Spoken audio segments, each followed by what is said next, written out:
Hey, trail travelers, today we're talking track bars. So stay right there. We'll be right back.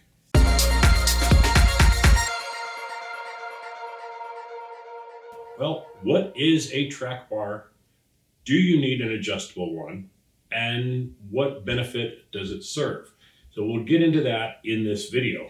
This, if you can't tell from this cool gold color, is a Metalcloak, and this is a rear adjustable track bar for a JL. And we're going to get this installed. I already have the front installed, but we're going to go through and I'll show you just how easy it is to install one of these. Now, one end here is solid, it's all welded, and this side is adjustable. So as we rotate this out, it increases the length of the track bar. But this thing is pretty damn heavy. So I'm gonna set it back down. That thing weighs a ton. Now, why do you need an adjustable track bar? Well, it's to help center your differentials under your body. Now, why would they be offset? Well, when you have a fixed length track bar, as you raise your vehicle, as you do your lift, the length of that track bar doesn't change. So it's going to pivot and push your axles off center from the body. Now, for example, if you take a Jeep JL Rubicon and you add a Mopar 2-inch lift, what you're going to end up with is the tires on one side sticking out an inch further than the ones on the other side. Now, that's not a significant difference, but it does, it's noticeable, and it doesn't look right. Now, as you go further and further in your lifts and your axle is going to shift more, it's going to be really noticeable, and you're basically crabbing down the freeway because your body is offset from the tires. So what happens? You have your body and you have your axle.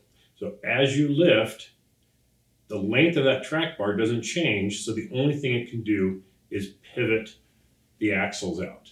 Now, by taking an adjustable track bar, we adjust that length, and as we lift, we just adjust that length, and we can keep the axles centered on the body. So pretty handy when you're doing a lift. Now, a lot of people say with a Mopar lift, you don't need it. It's not that bad. To me, an inch on one side is pretty significant.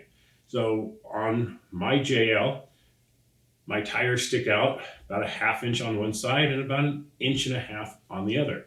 That means one side definitely gets more mud splatter up on the side than the other one, and it just doesn't look right. Now, does it really affect driving performance? Well, not necessarily, because everything's still working, but it's just not right. You want everything to have the correct geometry. So as you lift, you need to have an adjustable track bar. This is one of the things where anyone who asks about a Mopar lift, I will say it's the biggest mistake that I made in building my Jeep, because the Mopar lift does not come with an adjustable track bar to center the axles. It also doesn't come with adjustable control arms. Now, that's going to change the pitch of the axle. The caster is what it's referred to. So as your caster gets offset in the wrong way, that affects how the tires track. So you're going to get more wandering on the road, and when you come out of a turn, it won't recenter right. If you let go of a normal car in a turn, the tires will center. Well, as you lift without changing that caster, that's really not going to happen as much. It's not going to definitely happen as well. So adjusting the caster will help that tracking, and the track bar will center the axles so that all your geometry is correct.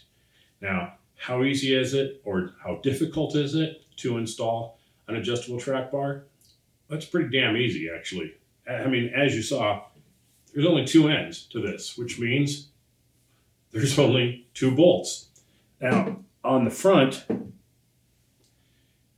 it's really simple. There's 1 bolt on the frame, there's 1 bolt on the axle. Now I did have a little bit of trouble getting it in on the axle side on the front, just because I think I've probably just beat up my Jeep a little bit, and I had to work that bracket a little bit in order to get these bushings to drop into place. The rear should go on pretty easy. Again, it's 2 bolts. One person can do it in almost no time. So how do you know how much to adjust the track bar? Well, again, that's pretty simple. Take a measuring tape. How far does one side sit? Go to the other tire. How far out does that sit? Well, on my JL with the Mopar lift, one side is 1 inch out than the other side. So that means I need to move it back a ½ inch for everything to be correct. So I'm going to take my old track bar off the Jeep, lay this new one next to it, get it all measured so it's the same size, and then I'm going to back that end out a ½ inch. When I install everything, everything should be nice and centered. So should be a relatively easy install. This is not something you need to go to a shop to have done. The biggest issue in doing this is getting this jam nut on good and tight. So you need a nice big wrench or big crescent wrench that can get on this. And once you have everything adjusted and you want to crank this down, you kind of need to have, well, you don't need to have, but what I have found works the best is to have someone standing on this to keep it from moving, so I can really work that jam nut down to keep everything from backing out. So that is pretty much it on the install. It should go relatively easy. You never know sometimes. You know, you've gone through and you hit some rocks and the brackets are bent a little bit, so you got to work things a little bit. But on a newer Jeep or one that hasn't been beat up a lot, it's going to be super, super easy to get an adjustable track bar on. So don't be intimidated by it. Get yourself a good one and go for it. Now, those of you who know me or have been following the channel know I've had my Jeep for about 1.5 years. And why am I just now installing an adjustable track bar? Well, the answer is I'm not, actually. I had a Rancho adjustable track bar on there before, and really from the time that I installed it, things just didn't feel right. We'd be on the freeway and I'd be with other people and they'd be doing, 75, 77 miles an hour. And I'd be like, no, I'm not going to go over 70. I just don't like the way it feels. Maybe it's my bigger tires. I don't know. I had 37-inch tires. It just did not feel good at high speeds. Then after a trip to Moab, on the way back, it was really bad. It was just shaking pretty nasty. Not almost a death wobble, but not quite. But you could definitely see the steering wheel do this flutter. Tightened everything down, cranked it down, and it helped. So I knew that the issue was with the track bar. It's still, no matter how much I cranked it down, no matter how much everything else was torqued to spec, I still had this flutter in the steering wheel. So I take the Jeep over to the guys over at Core Off-Road, and we just did some tests. I had someone inside on the steering wheel shaking it back and forth, and someone else underneath looking at all the bushings, and sure enough, the bushings on the Rancho track bar just were not holding up. You could see a lot of movement in there. And I suspect it just was never a great track bar from the beginning. I don't think the bushings were really that good. So I replaced it with Metalcloak. I have other Metalcloak gear on there. I have Metalcloak front and rear diff covers, front and rear diff skid plates. I have the FAD skid plate. I have a number of other Metalcloak components. So I'm like, well, I'll just go with Metalcloak. I like the products. I like the company. I like the look of it. I like how you can actually replace these bushings pretty easily. So for me, that was it seemed to be the right move for me. I put on that front adjustable track bar. I can't believe the difference that it made. It was not a subtle difference. It was a massive difference. my Jeep feels like it just came off the factory floor. The steering is tight. There's no vibration in the steering wheel whatsoever. So when people start talking about death wobble, one of the first things you want to check is your track bar bushings. Make sure that they're good. Then you go to your control arms and your tie rods, and you start working through those suspension components. Something is going to be loose or something is going to be worn. That's almost always the case. And the track bar is definitely one that can cause a lot of problems very quickly. A steering stabilizer is not going to solve that problem. It will dampen it. It won't make it as bad. Sometimes it will feel like it's eliminated it, but all you're doing is masking the problem. And more likely than not, you're going to wear out a steering stabilizer because it's just working too hard to dampen those vibrations. What you need to do is get to the root cause of the problem. And in my case, it was the track bar. So not only did I replace the front, I've got a replacement for the back. So I'm going all Metalcloak on those so that I know I've got really solid components. Now, I'm not saying that, I'm not going to make the claim that Metalcloak is the best out there. Now, in my opinion, it probably is, but that's just my opinion. Other people love Rock Crawler or Terraflex, or there's a number of high quality brands. I'm not going to knock any of them because I haven't tried them. The only one I've tried and I did not like was the Rancho suspension adjustable track bar. It just did not perform the way I wanted it to. I didn't get the feel out of it. Maybe I had a bum one. Maybe the bushings were bad when I got it. I don't know, but I'm glad it's gone, and I upgraded to the Metalcloak. This is one of those times where I wish I would have cried once, bought once, and the difference was like $30. So when you're talking that little of a difference to go from one brand to a higher end brand, spend the extra money. It's well worth it in the end. Like I said, my Jeep feels fantastic. Absolutely love how it feels. I've looked down and noticed I was doing 85 miles an hour, perfectly smooth. So upgrading my track bar was the way to go. So we're going to take this, head out to the shop, and get it installed. Now all you're going to need for this is some 21 millimeter wrenches or sockets, and everything should come right off. On the frame side, you only need one because there's a flag nut. On the axle side, you're going to need two. So one to hold the nut and one to turn the bolt. Once you have it, get the old track bar off, measure it against the new track bar, and you have to measure how much your tires are sticking out on one side compared to the other. Cut that in half, adjust it, turn down the jam nut, and get things back installed. Once you have everything back on the vehicle, it's much easier to really lock down that jam nut because it's just hard to hold and crank down on it. So get everything buttoned back up, get that jam nut in place, and then torque everything down.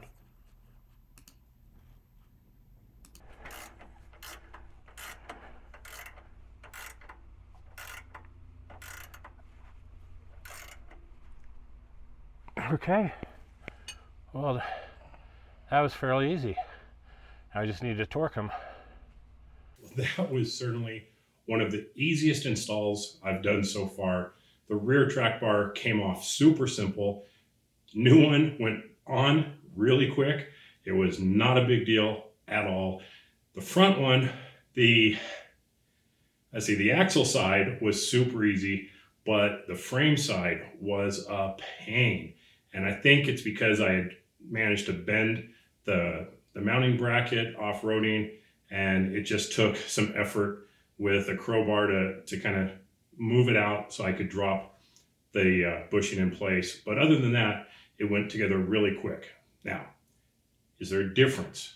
Well, on the front, before I had a Rancho track bar, and yeah, I can't recommend it. It was not a good component. It just wasn't. And in the span of a year, it just got worse and worse and worse to where you'd be driving down the freeway and the steering wheel would just have this little rattle to it. And it wasn't death wobble per se, but it made it very uncomfortable to be driving, especially anything over 70 miles an hour. Just no, I just wouldn't do it. It was just not a pleasurable experience driving the vehicle at any type of freeway speeds. Now I was just driving it, and it definitely feels more planted.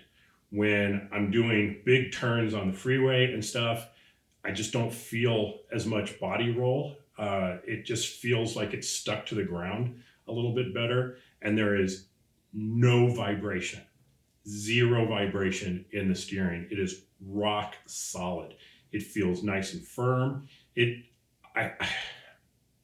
I've driven a couple brand new stock Jeeps lately, and I have to say this drives better than stock now. The feel is better, the stiffness is better, the way it feels planted is better, and it's not an expensive upgrade. You're going to be about $180 for each track bar, so you're just over 300. Let's call it like 350 bucks, and all you need is a couple 21-inch ratchets and a torque wrench, and you're good to go. It's pretty simple installation, so I highly recommend it. Now, there's other good brands out there. There's Terraflex, there's Synergy, there's Rock Crawler. There's a number of good brands out there. I chose Metalcloak because I already have Metalcloak gear. I like the product. I like the way it looks. I'm comfortable with it. And just doing the research on the way they make the bushings and everything, it was the right choice for me. I'm going to say that. Choose whatever you like, but buy once, cry once. Spend the extra money and get something good. You will not regret it. So this was a little introduction to track bars and getting one installed on the Jeep JL. I hope you enjoyed this. This has been Kerry with Trail Traveler. Thanks for watching. Really appreciate all the likes and the subscribes. And if you notice on the channel page, there's a community section with different questions and polls of the type of stuff I want to know what you want to see, so I can make the best content for you. So be sure and subscribe, hit that bell icon so you get notified whenever there's a new video. Thanks for watching, everybody. This has been Kerry. I'll see you on the trails. Bye-bye.